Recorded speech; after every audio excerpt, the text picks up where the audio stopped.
Dans le dernier épisode, l'ambassadeur de Suisse m'a fait part de son expérience en Chine à travers ses posts sur Weibo et je lui ai présenté quelques gadgets intelligents présents chez moi qui me facilitent la vie, justement sur le développement de la technologie du pays et les échanges scientifiques et technologiques entre la Chine et la Suisse.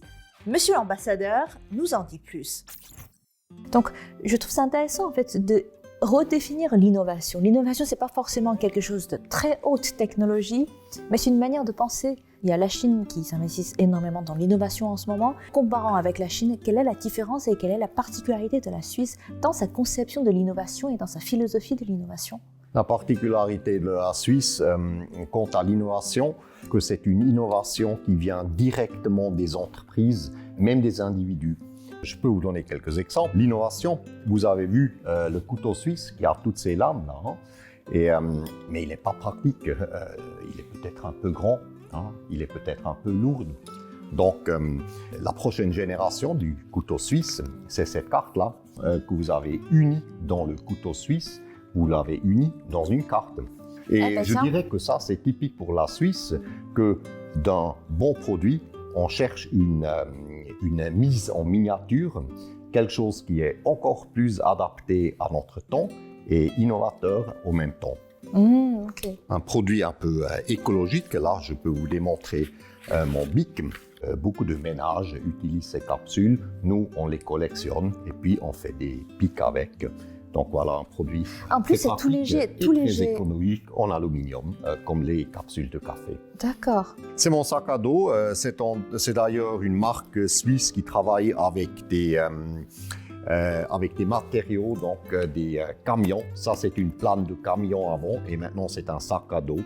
Et ça, j'utilise pour amener des choses quand je suis en route en ville. D'accord, ouais, c'est parfait. Tout à l'heure, vous avez mentionné cette notion du recyclage et de l'écologie. Justement, CGTN Français a fait un documentaire sur la construction du photovoltaïque en mer en Chine. Tout de suite, je vous invite à y jeter un coup d'œil. 我是来自三峡能源东部电力生产营销中心淮南项目的潘高，占地是4500亩，大概55万块。我们项目平均一年大概是发1.5亿度电以上。Ça, c'était un documentaire qui a été réalisé par CGTN Français sur le développement de la Chine, sur le photovoltaïque, aussi la construction des panneaux solaires en Chine, qui fera peut-être un pilier économique dans l'économie verte en Chine dans le futur.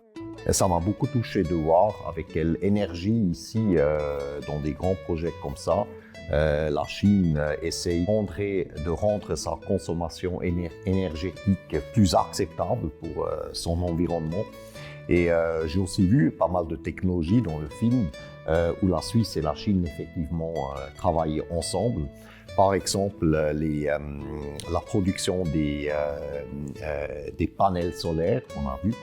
Très souvent, les machines sont des machines qui sont conçues en Suisse, mais après construites ici. Et puis les panneaux solaires sont fabriqués en Chine et après réexportés en Suisse. Donc vous voyez tout le circuit qui est en place.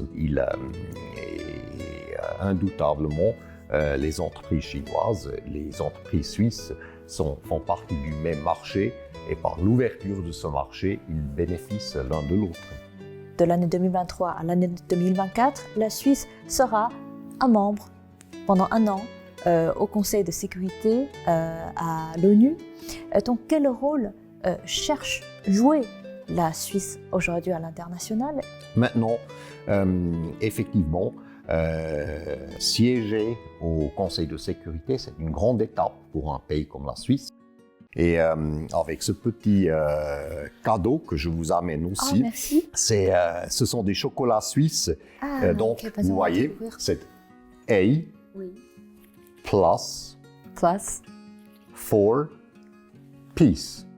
A plus for peace. For peace. Donc, le motto, c'est la Suisse, c'est un plus pour la paix. Ce qu'en fait, on envisage au Conseil de sécurité, c'est d'être plus proche des décisions qui sont prises au niveau international afin de encore pouvoir mieux offrir nos services de négociateurs, de plateformes de négociation pour des processus de paix.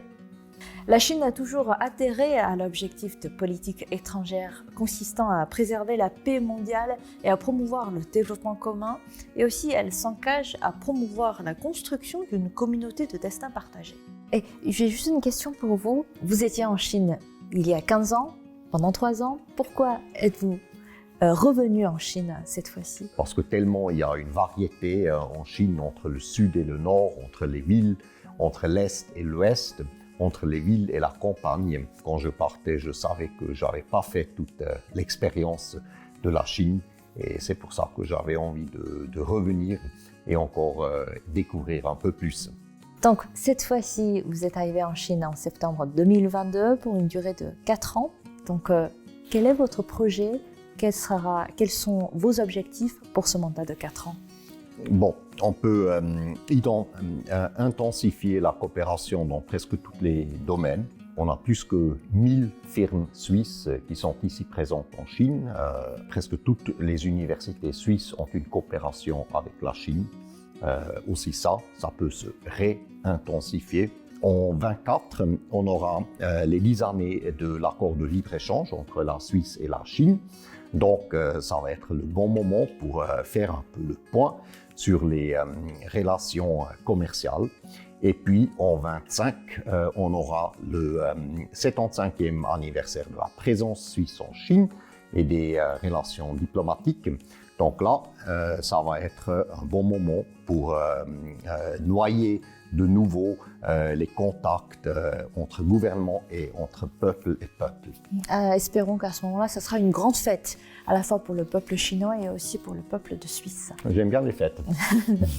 Alors, puisque vous êtes venu chez moi aujourd'hui, j'ai encore une activité à vous montrer. Tout de suite, venez avec moi. Nous sommes devant plein de photos de Nanjing, de Shanghai, de Tianjin, aussi de Hong Kong. Quelle ville, quel endroit souhaitez-vous partir? Pour cette fois, je prends Hong Kong. Hong Kong, ok, parfait. Dans ce cas-là, on va aller à Hong Kong.